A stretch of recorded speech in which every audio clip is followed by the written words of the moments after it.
Muy buenas tardes con todos. Mi nombre es Natalia Espinosa, miembro de la ONG Acción Neurodivergente.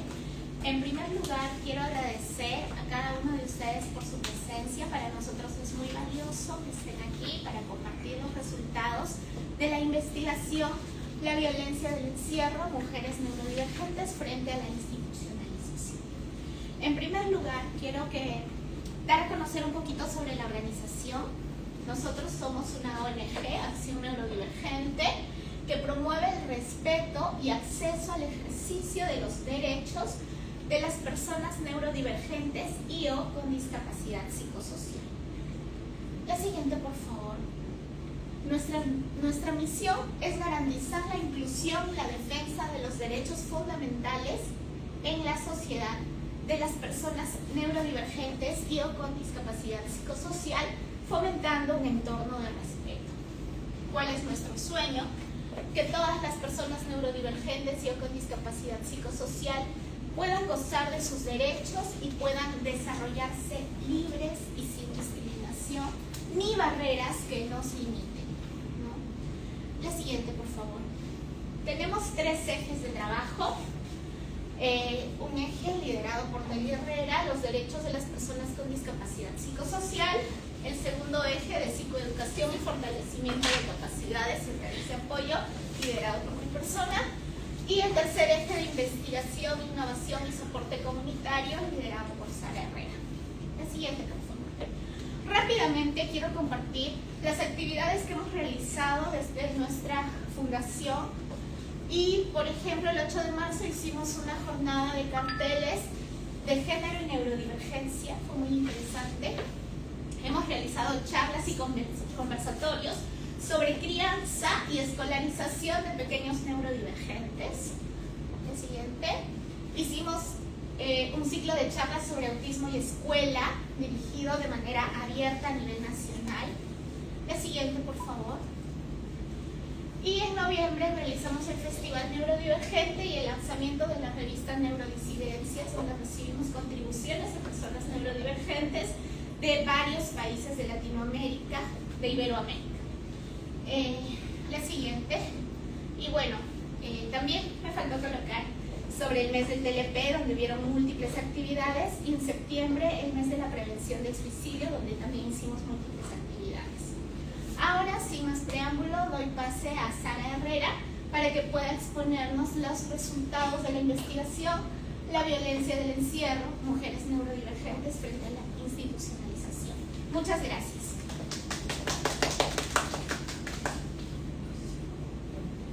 Ya, perfecto. Primero, gracias por venir el día de hoy. Gracias, Nat, por el pase. Voy a empezar explicándoles un poco cómo fue el diseño y alcance de esta investigación para que todos puedan conocer cuál fue el objetivo.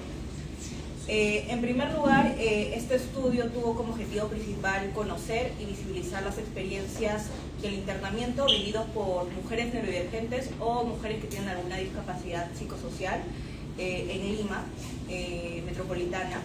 Y asimismo buscó comprender cuáles eran las percepciones frente al proyecto ley número 4324, que propone la creación de centros asistenciales especializados y albergues temporales o permanentes bajo el enfoque de derechos. Ahora, el método de esta investigación fue cualitativo. Nosotros realizamos entrevistas de forma remota y también hicimos historias de vida. Pudimos entrevistar a mujeres que se encontraban en Lima. Las entrevistas fueron realizadas entre septiembre y noviembre del año pasado. Y toda esta información fue sistematizada a través de codificación de datos cualitativos, justamente para poder encontrar patrones en relación a estas vivencias de estas distintas mujeres que han pasado por internamiento psiquiátrico. Ahora, la muestra, pudimos entrevistar a 7 mujeres con distintos diagnósticos. El rango de edad fue entre 25 y 36 años. En Lima, como les comentaba, hubieron distintos diagnósticos, desde distimia, trastorno de déficit de atención e hiperactividad, trastorno de límite de la personalidad, trastorno de espectro autista, altas capacidades, trastorno bipolar, entre otros. Y los relatos refieren a instancias en distintos centros de salud mental acá en Lima, pudimos entrevistar a personas que habían pasado por la experiencia de estar en el Instituto Nacional de Salud Mental Honorio Delgado Noguchi, también el Víctor Larco Herrera, también el Emilio Valdizán, el Hospital Nacional Guillermo Almenara Irigoyen, y también Renace Vida Mujer, que bueno, antiguamente se llamaba Escasa Vida Mujer, que bueno, es privado, ¿no? El tiempo de instancia sí ha variado mucho de cada persona, de cada mujer. Han habido instancias de internamiento desde una semana hasta 2 semanas, como también internamientos que han podido ser recurrentes, ¿no?, con estos periodos. Mientras que también hemos podido entrevistar a mujeres que han estado en programas ya un poco más estructurados, donde han alcanzado una duración máxima de 3 meses. Ahora, voy a empezar a explicarles ya cuáles han sido como estas problemáticas que hemos encontrado. El análisis se ha dividido en 3 etapas. De hecho, ustedes van a poder encontrar dentro de sus folders cómo se ha narrado esta sistematización, en donde se ve el antes, que es como todas las causas del internamiento psiquiátrico, el durante, donde vamos a ver todos los problemas que viven las mujeres durante el internamiento psiquiátrico, y el después, que ya sería como todo el proceso de reinserción después del internamiento psiquiátrico. Entonces, ahora vamos a ver la etapa del antes. En primer lugar, hemos detectado factores psicosociales que han originado justamente este internamiento psiquiátrico. En estas entrevistas vemos justamente malestares atravesados tanto como factores personales, familiares y sociales, que justamente no responden a eventos aislados, ¿no?, que finalmente podemos ver que se basan en múltiples factores psicosociales, ¿no? Y estas entrevistas también evidencian una acumulación de crisis vitales, ¿no?, donde hemos visto que pueden haber duelos, rupturas afectivas, inestabilidad económica, dificultad de acceso a atención continua como terapias o atención psiquiátrica o accesos a medicamentos, ¿no?, que pueden haber generado justamente este proceso de crisis, ¿no? Ahora, también hemos identificado que en etapas tempranas se identifican experiencias persistentes de soledad o vacío emocional y también conductas de autolesión, ¿no?, que también no han sido o no han tenido un abordaje oportuno ni sostenido, ¿no?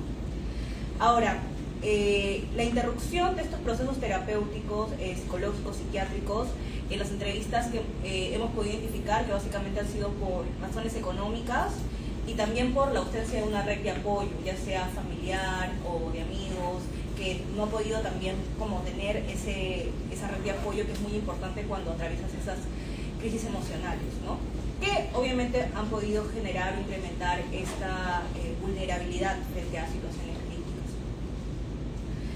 Además que el internamiento hemos identificado que ocurre en contextos de alto riesgo, donde influye también la familia, justamente para salvaguardar la vida de estas personas, ¿no? Ahora vamos a ver justamente cuáles son esas situaciones de emergencia que ocurren en estas mujeres, ¿no?, cuando llegan a un internamiento psiquiátrico. El primero que hemos detectado son las autolesiones. Han ocurrido intentos, no solamente de autolesión, sino que también han aparecido estas autolesiones como parte de un proceso de malestar bastante prolongado, que ha derivado en muchos casos en intentos también de suicidio, ¿no? En segundo lugar, hemos encontrado casos de ingesto de pastillas. Han habido casos de mujeres que han intentado, ha habido un intento de suicidio mediante grandes cantidades de pastillas, ¿no?, generando la pérdida de conciencia y generando de que también haya una intervención, inclusive en algunos casos, por la pérdida de conciencia. También se han detectado algunos casos donde se han visto el riesgo de vida. Ha habido casos donde han habido ya intentos de suicidio específicamente. Hemos encontrado casos de personas que han intentado, por ejemplo, lanzarse desde una altura muy alta de un edificio, ¿no?, donde ya vemos como este riesgo ya mucho más latente de la vida. Y también hemos encontrado casos de consumo de drogas, ¿no?, donde han habido justamente esta relación de uso intenso de droga y también conductas de alto riesgo que han podido generar el intento, ¿no?, de la vida, o intento de suicidio, ¿no? Ahora vamos a ver ya cuáles son estos problemas que viven las mujeres, ¿no? Si bien es cierto, ya conocemos las causas por las cuales llegan estas mujeres a un internamiento psiquiátrico, que muchas veces es por el riesgo de la vida. Ahora vamos a ver cómo son estas vivencias de estas mujeres. Algo que hemos encontrado es que cuando las mujeres llegan al internamiento, ¿no?, al centro psiquiátrico, experimentan un conjunto de restricciones que afectan justamente a la autonomía y a la posibilidad de comunicación, y también afecta a su estabilidad emocional. Hemos encontrado que cuando ingresan las personas al centro psiquiátrico se les restringe sus objetos personales, se les quita el celular, inclusive objetos que pueden necesitar en su día a día, por ejemplo unos lentes, ¿no?, que muchas personas podemos necesitar para poder ver, ¿no? También se les quitan lentes, celulares, ropas o cualquier tipo de accesorio que sea ajeno a la pijama que van a utilizar dentro del centro psiquiátrico.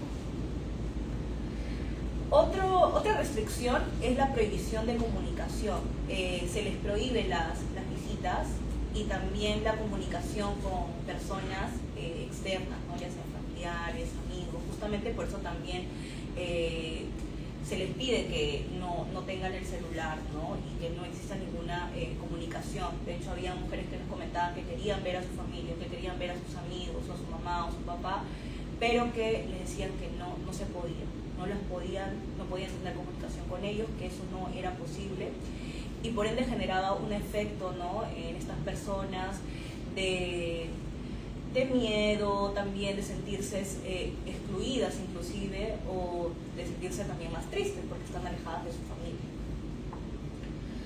Algo que también hemos identificado por parte del personal de salud que atiende dentro del centro psiquiátrico es un trato indiferente, que al menos desde la perspectiva de estas mujeres, cuando les preguntábamos cómo había sido esa experiencia desde el personal médico, nos decían que la atención era muy fría, que era muy distante, que era una atención muy mecánica, ¿no?, y centrada muchas veces en medicar, en sedar inclusive, ¿no?, sin un apoyo emocional o un seguimiento clínico que en ese momento ellas esperaban.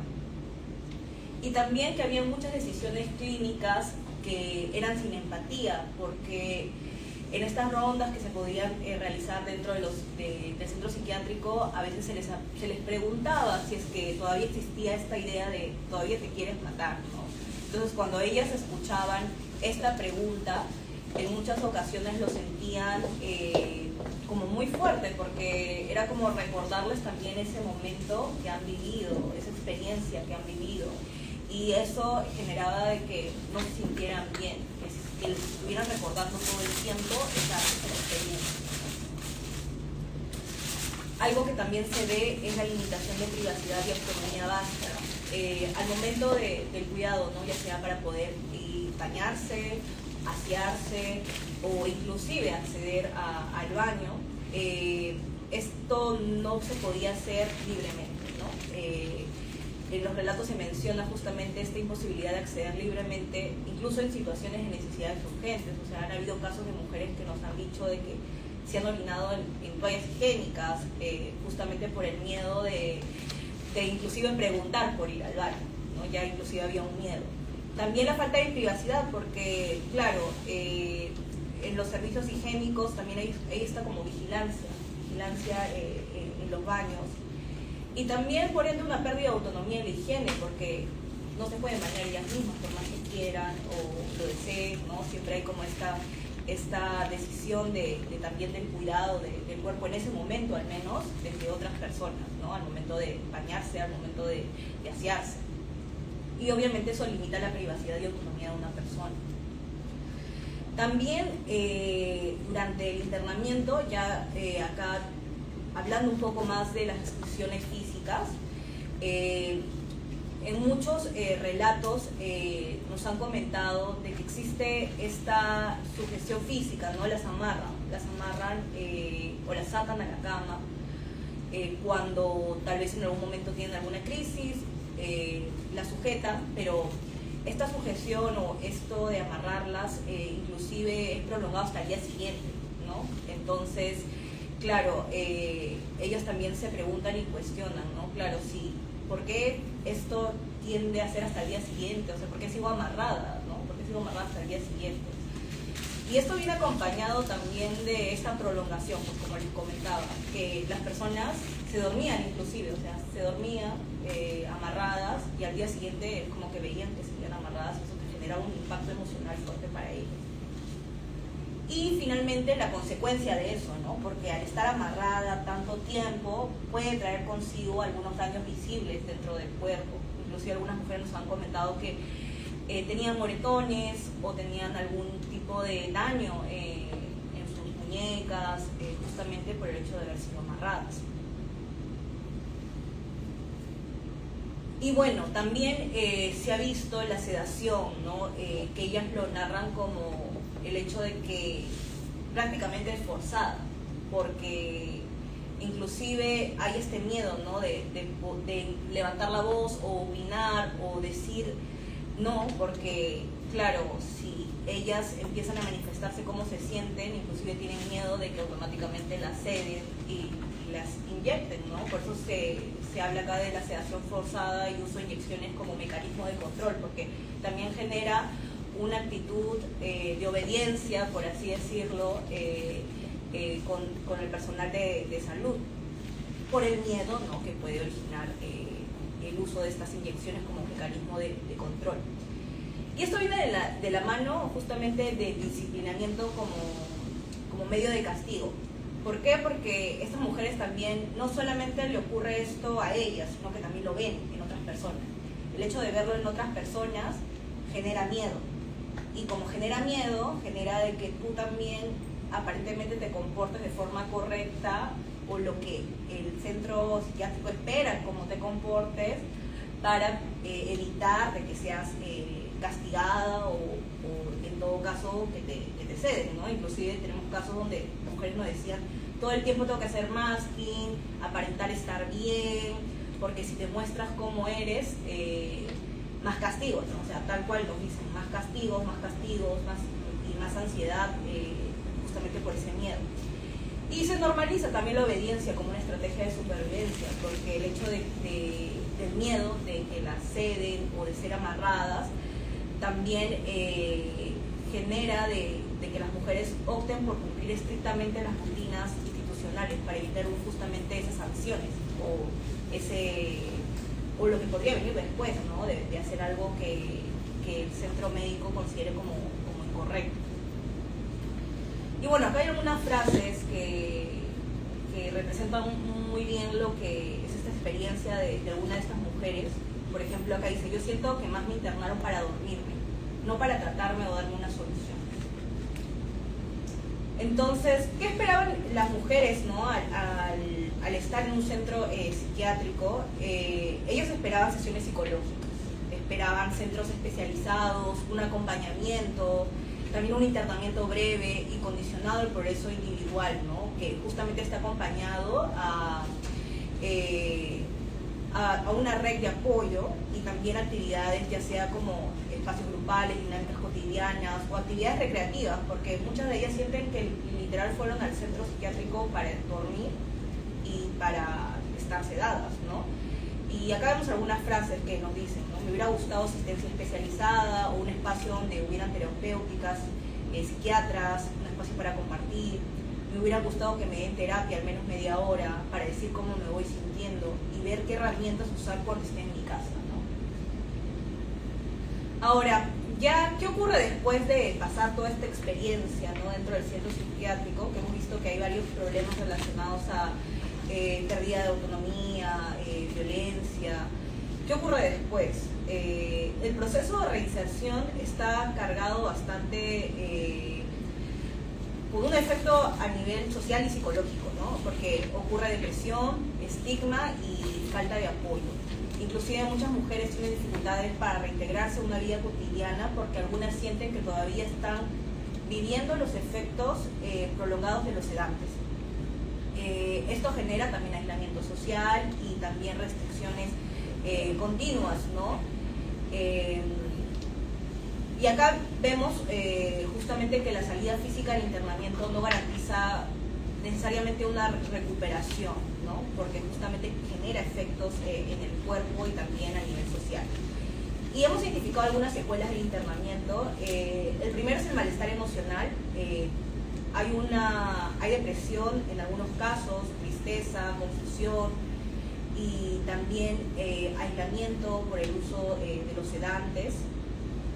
También hay secuelas, ¿no?, de esta medicación psiquiátrica. Algunas mujeres nos comentan que han estado en estados de mareos, alteraciones motoras o cognitivas, y también han tenido dificultades para reintegrarse a la vida cotidiana, justamente por esa desconexión que han tenido durante ese tiempo.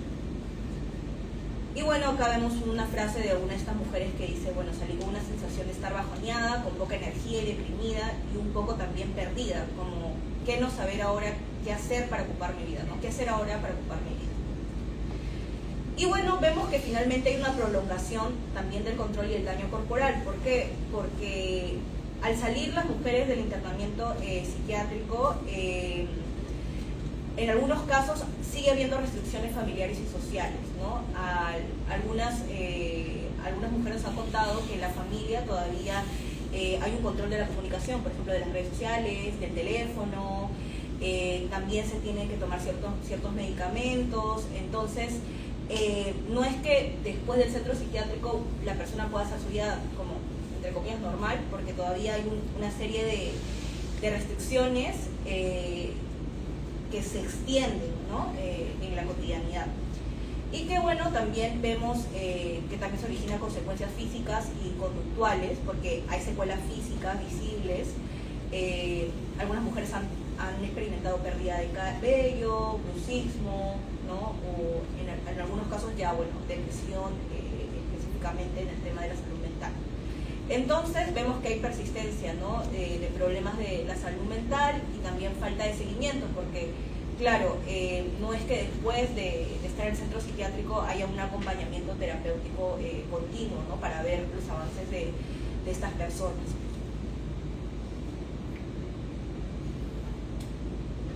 Ahora, después de haber visto como toda esta historia, que de hecho ustedes van a poder encontrarlo resumido en este tríptico, donde está como las palabras claves de todo ese proceso antes, durante y después, queremos contarles, María Fe va a explicarles un poco la dinámica de esta parte, que es poder empatizar un poco más con estas vivencias de estas mujeres, y ya le doy pase a María Fe para que pueda explicarles un poco mejor la dinámica.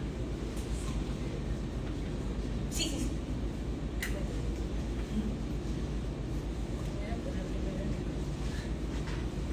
Ya.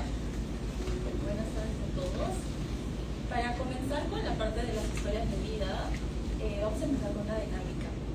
Entonces, en las carpetas que han recibido tienen como un folleto que se parece a este. Parecido a este. Hay distintos colores. Entonces, la dinámica que vamos a hacer, aquí también pueden leerla. La dinámica que vamos a hacer es que vamos a leer estas frases voluntariamente. Si desean, la leen, o si no la puedo leer yo, no hay problema, pero vamos a leer las frases primero identificando los colores. Entonces, por ejemplo, si yo digo, vamos a empezar con el color rosado. ¿Quién tiene el color rosado? Entonces vamos a levantar la mano y después voy a preguntarles si ustedes desean leer la frase en voz alta, y si no, yo me voy a encargar. Bueno, entonces comencemos. Voy a comenzar con las que tengo yo acá, para tener su facilidad. Entonces podemos comenzar con la frase que está de color amarillo. Es como un amarillo, pero no es claro, es así. ¿Quiénes tienen este color? Levanten la mano. Katy. Ajá, el nombre es Katy.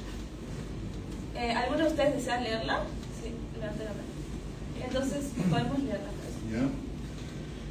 Eso fue un maltrato en todo sentido. Por lo demás era seguir las órdenes. Creo que a raíz de lo que me pasó, ya como que estuve más tranquila yo y seguía las rutinas y todo. Ese es un extracto de la vivencia de Katy. Ahora vamos a pasar a otro. Vamos a pasar al de María. ¿Alguno de ustedes tiene el de María? Es como uno blanco o celeste clarito. ¿Alguno de ustedes dos desea leerla? ¿Sí? A ver, te escuchamos. En el Centro de Salud Mental Comunitaria me dijeron que ya no me podían atender porque mis crisis eran muy fuertes y no podían tener un paciente como yo. Eso me dijeron. Recuerdo que yo aquella vez rompí en llanto porque había agarrado mucha confianza con el terapeuta que me atendía. Y una de aquellas veces recuerdo que me dio como no sé cómo llamarlo, como postrauma creo que fue, solo recuerdo que era como las 2 de la mañana y me levanté de mi cama. Me quité la ropa, me fui a la ducha y tenía un cúter bien grueso y me comencé a cortar los brazos. Esa es la historia de vida de María. Ahora vamos a pasar al siguiente color, que es el azul, es de Ana. ¿Alguno de ustedes lo tiene? Bueno, ¿te gustaría leerlo o prefieres que me lo lea? Escuchamos. Yo ahorita realmente aprecio mi libertad, por eso quizá me gusta caminar, porque yo cuando estaba internado en el hospital militar había una ventana en la terraza y por ahí veía cómo la gente caminaba y decía, cómo quisiera estar caminando en las calles con ellos. Esa es la vivencia de Ana. Ahora podemos seguir con la de Paola, que es amarilla. ¿Te gustaría leerla? Dije, maldita sea, me he podido dar sida, he podido quedar embarazada y no escuchaba a nadie. O sea, si ya había estado en el infierno, ya que me importaba, ya que mi carne sea despedazada, que se la lleven, que se la coman, ¿qué me importaba? Ese es un extracto de la entrevista con Paola, es después del internamiento, en este caso. Bueno, ahora seguimos con la celeste, que es de Juana. No sé si alguno lo tiene. ¿Te gustaría leerlo? ¿Sí? Solo sentí que cumplían, por eso que yo, cuando pasó todo, yo no quería volver a internarme. Ese es de Juana. Y bueno, faltan los colores que son el rosado, rosado y gris, me parece. ¿Alguno de ustedes tiene uno que es rosado? ¿Fernanda? Es como moradito, creo. Ah, ya, morado, perdón, yo lo veo rosado. Perdón. Fernanda. Ajá, falta el de Fernanda. ¿Alguno lo tiene y quisiera leerlo? El único requisito para que me den el alta prácticamente fue que vino el psiquiatra de turno y me dijo, ¿todavía te quieres matar? Y yo le dije, no. Me dijo, ya, te vas. Le di el alta y salí. Esa fue la experiencia de Fernanda. Y bueno, nos falta uno. Creo que es el color gris. Sí, el color gris. Lo escuchamos. Pero yo recuerdo que había tenido experiencias, traumas muy fuertes, porque durante este tiempo tenía como 3 amigos que habían muerto por sobredosis. Y cada vez que comentaba a mi psicóloga que me había acordado de eso, de que estamos en una fiesta drogándonos, de un momento íntimo, de una amistad, porque eso es en realidad lo que me había conectado con esas personas. Lo más triste es que se lo llevara a las drogas, pero igual está dentro de ese mundo. Y lo primero que me decía era como que en lugar de resolver el pensamiento, decía, tienes que bloquearlo, y pensaba en esto, bloquealo. Esa es la experiencia de Jimena. Bien, entonces ahora voy a hacer una reflexión final.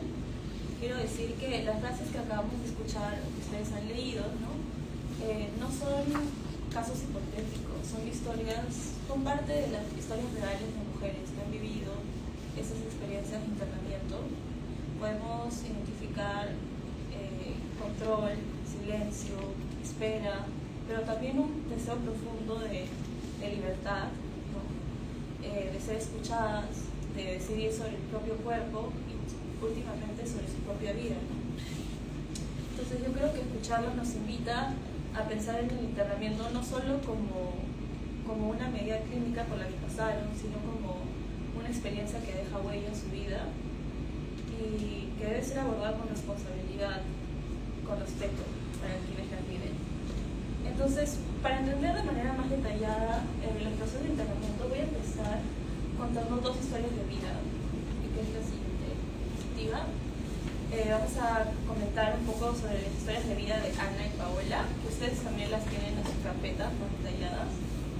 Entonces, comenzando con Ana. Bueno, Ana tiene 26 años, ella reside en Lima y es diseñadora gráfica, y el diagnóstico que tiene es TLP. Entonces, con antecedentes claves en torno al internamiento, ¿no? Vemos en el caso de Ana que desde la infancia y la adolescencia ella presenta algunas dificultades en el entorno familiar que están vinculadas al consumo de alcohol por parte de su padre, ¿no? Y ella siente mucho temor, siente temor y desprotección ligado a estas experiencias. En la adolescencia vemos que ha pasado por momentos de sentimientos de vacío, de soledad, de ser diferente, y a pesar de que ella comentaba a sus padres que quería ir a terapia, no fue hasta que empezó a tener conductas de autolesión, de cortes, que recién recibió un tratamiento terapéutico y en el que la diagnosticaron también, pero ella no se identificó con ese diagnóstico y de hecho no lo recuerda, ¿no? Y bueno, algo clave en la adolescencia es que tuvo su primera relación amorosa que describe como altamente abusiva y que motivó, tras la infidelidad de su pareja, su primer intento de suicidio y su primer internamiento. En la adultez temprana vemos antecedentes de múltiples intentos de suicidio, con 4 internamientos más. Ana estuvo internada 5 veces. Entonces, pasó por periodos de inestabilidad emocional, incluso si recibía medicación psiquiátrica y tratamientos. También tuvo un periodo de consumo de sustancias. Bueno, todas estas dificultades hicieron que ella tuvo que parar sus estudios por 2 años. Con respecto a las problemáticas vividas en el centro psiquiátrico, algunas de ellas ya las comentó mi compañera, ¿no? Entonces pueden entender un poco, pero me gustaría a mí precisar algunos puntos que han vivido estas personas. Respecto al trato indiferente y negligente del personal, me gustaría destacar lo que dice Ana textualmente. Me sentía sola porque no me visitaban mucho o no me llamaban. Y más que nada, la soledad porque no había enfermeras que te atiendan. Eran secas, solo veía caras feas, caras de no me importa, de estoy aquí por mi trabajo, y es darte medicina y controlar lo que hagas. Otra de las problemáticas que ella experimenta en los centros psiquiátricos, que fueron 2 en sus 5 internamientos, fue sedación forzada, que era como una respuesta habitual para inducir al sueño, ya que la mayoría del tiempo estaba dopada y durmiendo. Aislamiento prolongado y abandono relacional, habían prohibiciones, no podía hablar con otras compañeras o establecer vínculos de amistad con ellas. Control coercitivo porque había una supervisión constante, cuando gesticulaba, cuando quería rascarse, o al momento de ir al baño, por ejemplo. Vulneración de la autonomía y consentimiento corporal. Esto aquí ella describe una situación que fue muy incómoda para ella, que no dio con su consentimiento total, ¿no? Que fue cuando la bañaron. Obviamente ella estaba desnuda, ¿no? Y tienen que tocarla para bañarla y todo, y ella lo describe como una situación sumamente incómoda, ¿no? Ella estaba dopada, pero fue muy incómodo para ella. Observación de maltrato hacia otros participantes, ¿no? Trato violento cuando tenía momentos de crisis de desregulación emocional. Con respecto a la salida y a la organización, a nivel emocional, Ana siente tristeza, ¿no? Por su versión joven. Ella estuvo internada adolescente como 2 veces y en su adultez temprana otras 3 veces más. Entonces ella siente mucha tristeza por todos esos momentos que pasó, que fueron duros, no solo por los internamientos, sino también por sus dificultades emocionales y sus vivencias personales. Al mismo tiempo vemos a Ana con una historia de bastante resiliencia, porque ella manifiesta orgullo por haber superado todas las dificultades y haber desarrollado fortalezas que de hecho ahora ella describe como parte de su identidad también. Entre estas es el sentimiento de libertad y autonomía. Ustedes leyeron la frase de Ana, que era la de me gusta caminar, ¿no? por algo que pasó en su internamiento. Y bueno, es un hobby que ella mantiene hasta la actualidad. En cuanto al impacto social, tuvo que seguir, ¿no? con con sus medicinas sobre todo, y tuvo bastantes recaídas porque ella tuvo 5 internamientos, como he mencionado. Algo clave para la salida y la reinserción de Ana, ella menciona que fue la terapia DBT, le ayudó mucho en su mejoría y también para poco a poco abrirse a su familia, ¿no? Y poder contar estas cosas que son difíciles y al mismo tiempo recibir apoyo por parte de sus tíos, ¿no? Por ejemplo. Por el lado de las amistades, ellos sabían que ella había tenido proceso de internamiento y ella, he puesto sobreprotección porque ella dice que la trataban como si era una bomba que estaba a punto de explotar. Bueno, algo importante para Ana, para su reinserción, fue retomar sus estudios académicos, ¿no? O sea, encontrar su vocación en la universidad y dedicarse a eso fue algo importante. Y por el lado laboral, así que no tuvo dificultades en ese aspecto para retomar sus estudios, era algo que le gustaba hacer.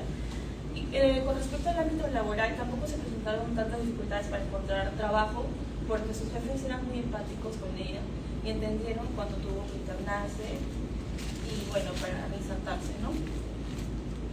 En cuanto a las expectativas de Ana, ella menciona que es importante trabajar en el estigma de salud mental, que les iban a haber espacios de internamiento que sean con horarios estructurados, actividades que fomenten la estabilidad emocional, que haya terapia individual, ¿no? Incluso si es momentos breves, y lo fundamental es que el personal sea empático, ¿no? Sea empático y delicado, porque son personas que están pasando por momentos vulnerables, ¿no? Y bueno, reconoce que pueden servir como para contención en casos extremos y de limpieza, en el caso de las personas que han pasado por consumo de sustancias o dependencia de sustancias. Bueno, entonces ahora vamos con la segunda historia de vida, que es de Paola. Paola tiene 36 años, reside en Lima también. Ella tiene una formación en turismo y hotelería y en la actualidad se ocupa como ama de casa y cuidadora familiar de su hijo, de su hijito. El diagnóstico que le han dado es TLP y bueno, ella, en torno al internamiento, ¿no? Ella también la diagnosticaron con anorexia nerviosa. Antecedentes importantes en el caso de Paola, bueno, en su infancia sus padres tenían una mentalidad antigua, ¿no? Una mentalidad un poco autoritaria. También tenía bastantes problemas de chiquita, menciona bastantes problemas al momento de socializar, que mascaraba mucho, ¿no? Según la persona con la que estaba, ella actuaba, decidía actuar o qué gustos tenía. Dificultades para regular su conducta y ligado a esto, conflictos en el colegio. En la adolescencia, momentos de desregulación emocional fuertes y con calificaciones negativas de su personalidad por parte de sus papás, sus hermanas y algunos de sus amigos, ¿no? Que decían que era una persona mala, ¿no? Pasó por momentos de dismorfia corporal y conflicto en torno a la autoaceptación de su imagen corporal. En la adultez temprana es cuando ya tiene su diagnóstico formal de TCA, trastorno de conducta alimentaria, y TLP, y recibe abordaje terapéutico del centro en el que se interna.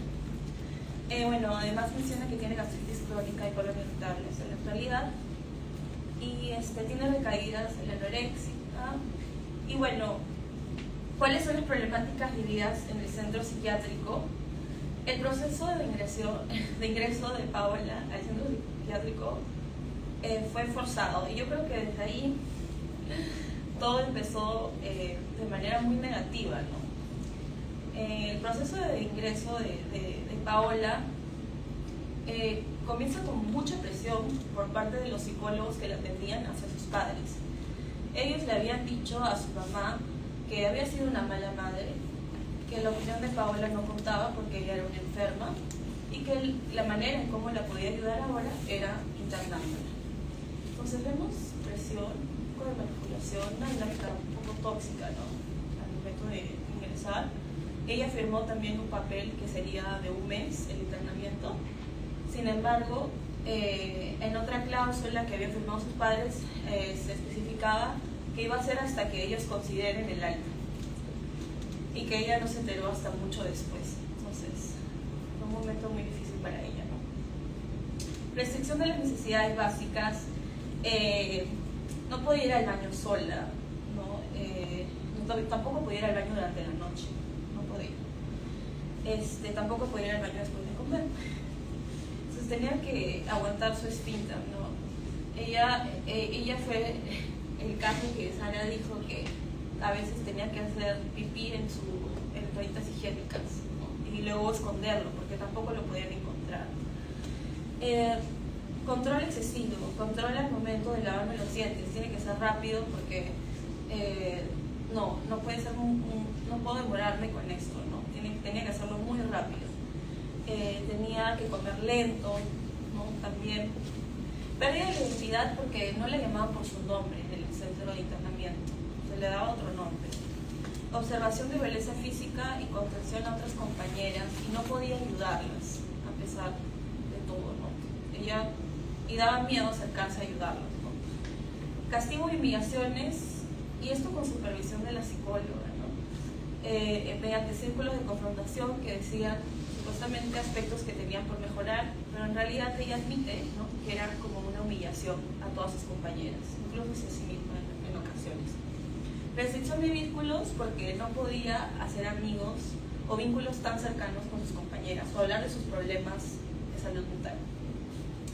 En cuanto a la salida de la reinserción, quiero aclarar que la reinserción de Paola no se dio por el alta, se dio porque hubo una inspección del centro de internamiento por parte del Estado, y así es como ella puede salir de ahí, ¿no? Entonces, cuando ella sale a nivel social hay un temor para acercarse a otras personas. Ella menciona que está traumada de desarrollar otro trastorno, algún trastorno psicológico, porque no quiere volver a experimentar un internamiento. Tiene conductas de riesgo, se fuga como fuga del hogar, se escapa de su casa por 3 días porque no tenía confianza en sus padres, y también se incide conductas de riesgo asociadas a la promiscuidad. No obstante, al regresar a casa ella encuentra un soporte económico con su educación, ¿no? Entonces puede retomarla con normalidad, porque obviamente tenía todas estas dificultades en el momento de socializar, ¿no? Y bueno, tras un año de pare, puede seguir con sus estudios universitarios. A nivel emocional, ella textualmente dice que sale con ansiedad generalizada y con trauma. Y bueno, también con conductas autolesivas. Y lo más importante aquí creo que es la ruptura del vínculo de confianza familiar, que eso se mantiene hasta la actualidad.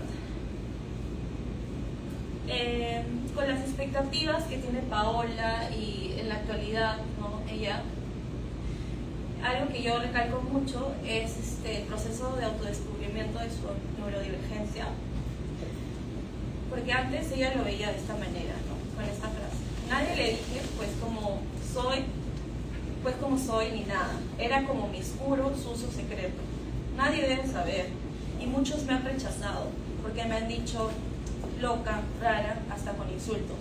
Y bueno, hasta ahora no sé qué tengo que hacer con eso en relación a las demás personas, ¿no? Pero ella con sí misma está pasando por un proceso de aceptación, de identificación con este grupo neurodivergente y validación de su experiencia como mujer con TLP.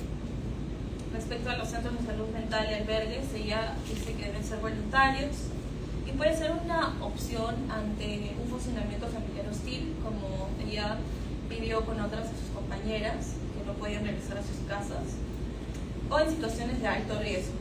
Es importante también que, al menos para estos casos, ella dice que se reciba terapia DBT. Finalmente, la importancia de trabajar en el sistema público de salud mental, que la propuesta del Estado carece de especificidad y genera más bien incertidumbre. Gracias, María Fe. Ahora, después de haber contado las historias de vida,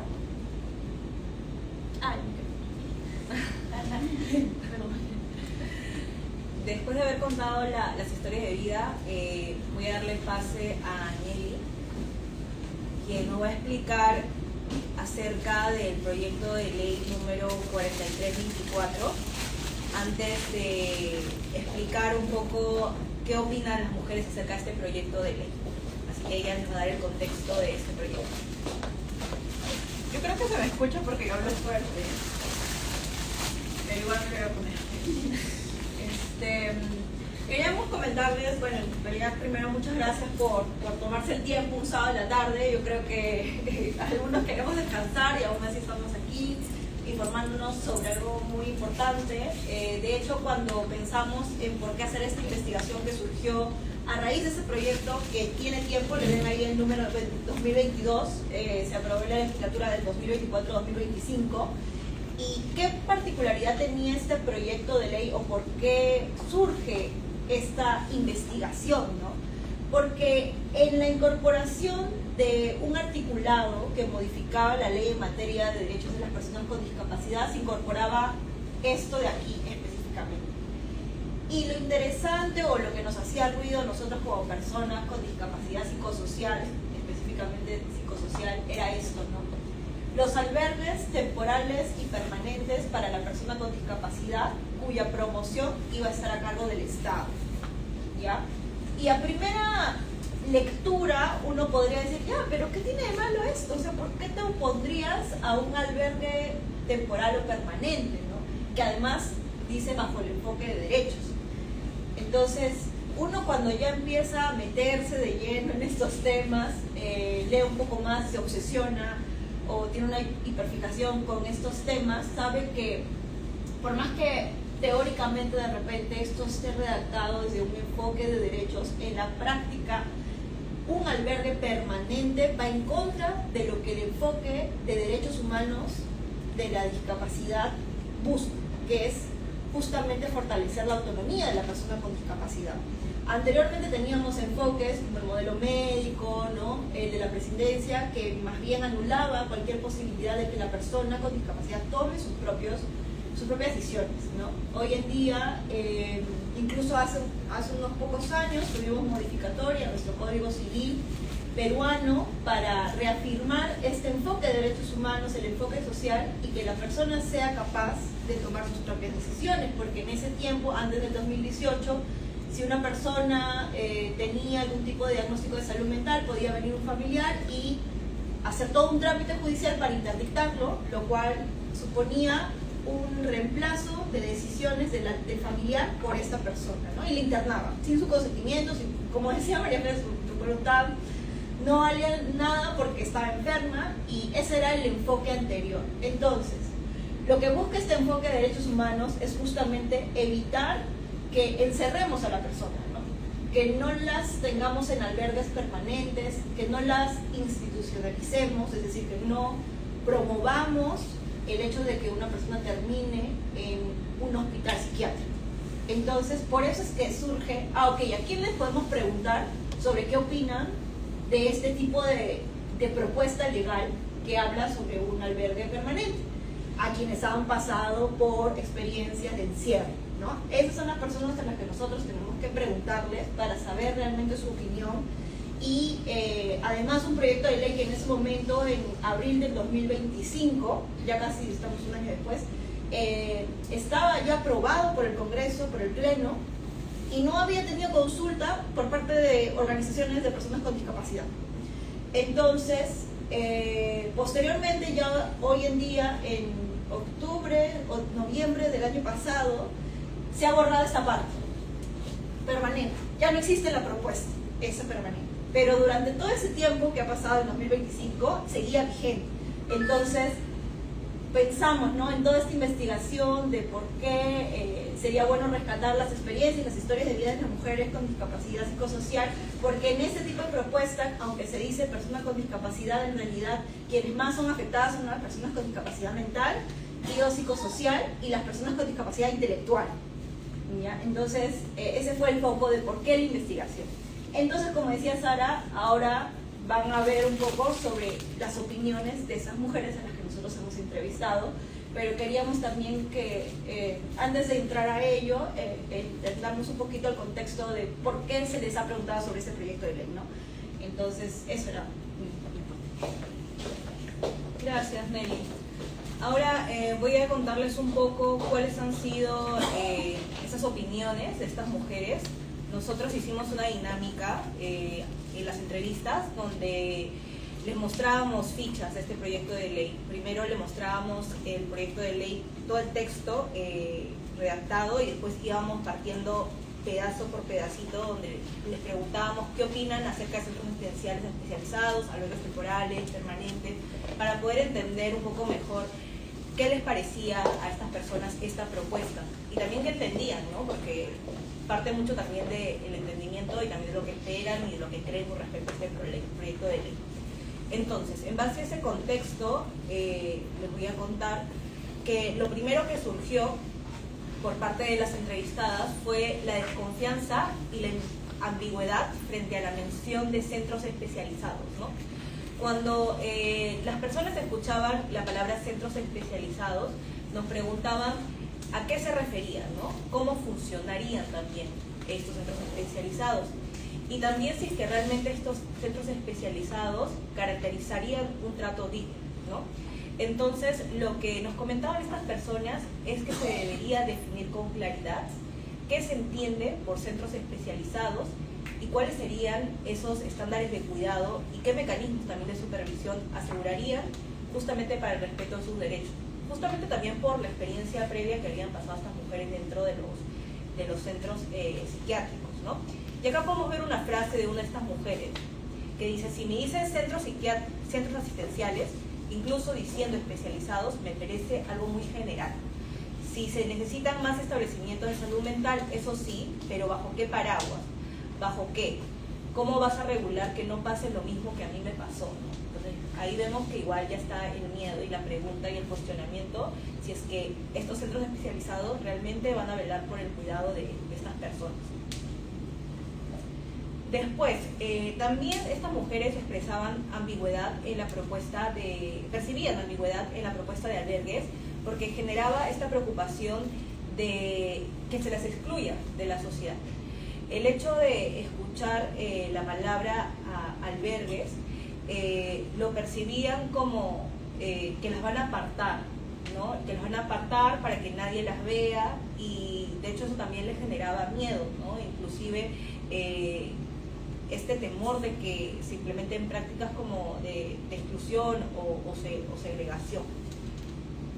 Y acá podemos ver algo que nos dice una de estas personas, que nos comenta: si me dices que es un albergue, pues para que una persona con diagnóstico mental sea totalmente excluida de la sociedad y que tenga que estar ahí para que nadie lo vea, yo creería que no. Ahora, algo que también nos mencionaban estas personas es que debería haber una necesidad de una gestión adecuada y regulada para garantizar la seguridad y evitar abusos, ¿no? Esto justamente por el miedo a que estas personas puedan vivir nuevamente estos escenarios de violencia, ¿no?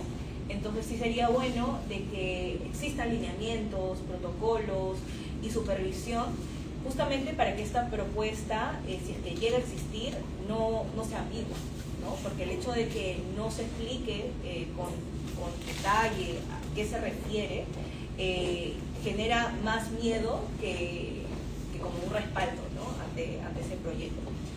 Y bueno, acá vemos un testimonio que nos comenta: yo creería que estaría bien que se aborde, pero una vez más, poniendo las barreras para que sean bien gestionadas, ¿no? Justamente que la gestión sea adecuada y regulada. Ahora, algo que sí nos comentaban las entrevistadas es que hay un rechazo al modelo de albergues permanente, justamente por el efecto excluyente y riesgo de abandono. Esto justamente porque lo comparaban, ¿no? De que han habido casos de personas que han estado en centros psiquiátricos donde han vivido muchos años, mucho tiempo, y entonces estas personas no quieren que pase eso, ¿no? De que los excluyan de la sociedad y que no genere justamente esas formas de aislamiento histórico, porque sí han ocurrido casos de personas, pacientes que han estado ahí durante muchos años y que justamente no han visto a su familia o no han tenido contacto con el mundo, ¿no? Entonces es algo como muy importante a tomar en cuenta. Y acá leyendo justo este testimonio nos comenta, bueno, yo creo que todos en algún momento con el tratamiento adecuado podemos estabilizarnos. Yo lo vería ideal que fuera temporal, no permanente, porque es triste también vivir aislado, como encerrado de por vida, ¿no? ¿no? Está ese miedo de exclusión de la sociedad de forma permanente. También existe una preocupación por el estigma y prácticas históricas de deshumanización en espacios psiquiátricos. Esto porque ellos han visto hace años o han visto también en la televisión cómo pacientes o personas que han estado en internamientos psiquiátricos han sido expuestos como objetos o como espectáculos, ¿no? Acá podemos ver un testimonio que nos comenta.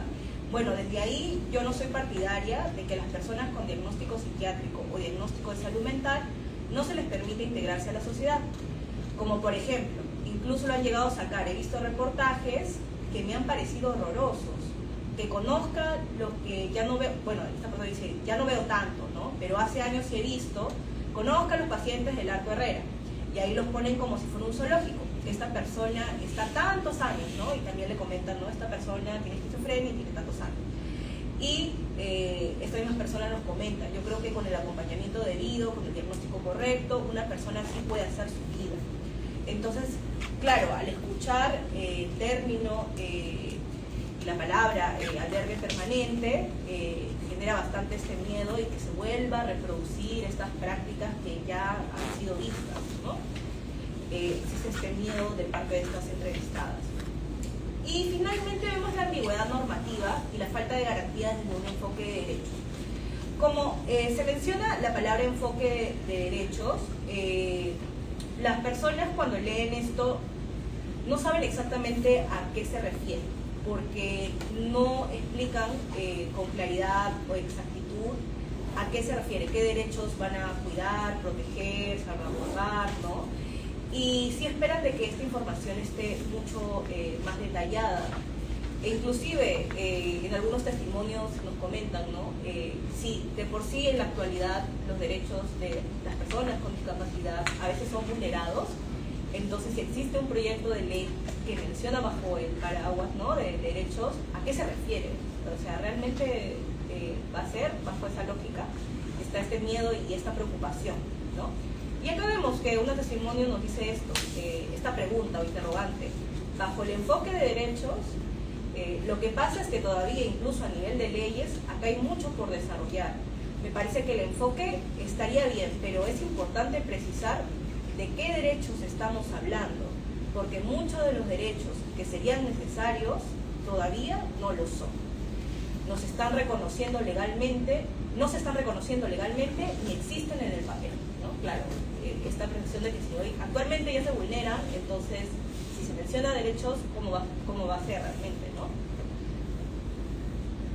Ahora, contándoles ya todas estas experiencias, quiero resumir un poco cuáles han sido estas conclusiones o aprendizajes finales, para después ya dar pase a las preguntas, comentarios o dudas que puedan tener.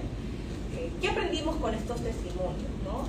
Aprendimos que las historias de vida muestran que la institucionalización psiquiátrica reproduce un ciclo de vulnerabilidad antes, durante y después del internamiento de mujeres neurodivergentes o con discapacidad psicosocial, ¿no?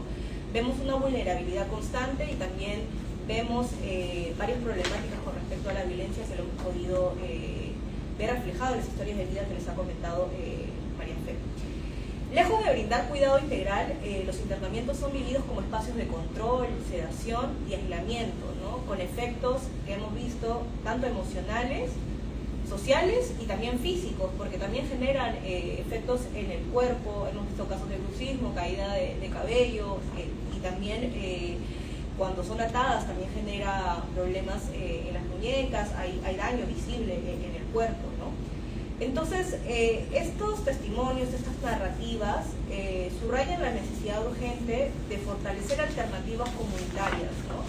Garantizar un acompañamiento psicológico continuo.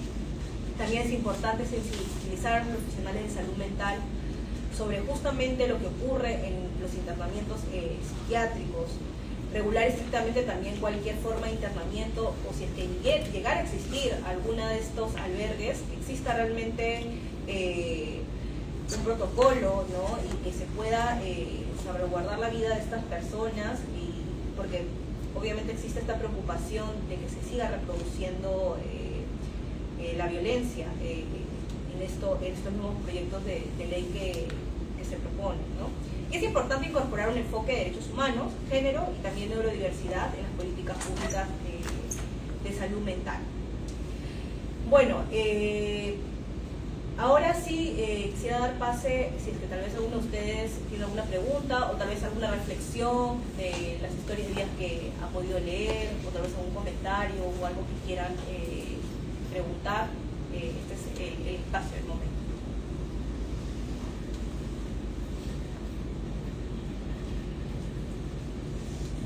Comentario.